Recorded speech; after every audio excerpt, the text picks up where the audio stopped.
اور تیسری وَبِمُحَمَّدٍ صلی اللہ علیہ وسلم نبیا ورسولا، محمد صلی اللہ علیہ وسلم کو بحیثیت نبی اور رسول تسلیم کرنا کہ میرے لیے اب رہبر آدم علیہ السلام نہیں ہے، نوح علیہ السلام نہیں ہے، یہ سب اللہ کے اولو العزم پیغمبر تھے، لیکن میرے رہبر، میرے رہنما جو ہیں وہ محمد الرسول اللہ صلی اللہ علیہ وسلم ہیں۔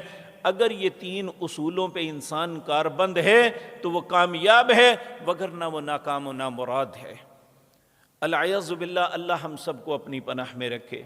تو میرے عزیز بھائیو، یہ بات ذہن میں رکھ کے اب آگے چلتے ہیں۔ میرے عزیز بھائیو، آج 22 دسمبر ہے۔ چند دنوں کے بعد 25 دسمبر ایک دن آنے والا ہے جو عیسائی حضرت عیسیٰ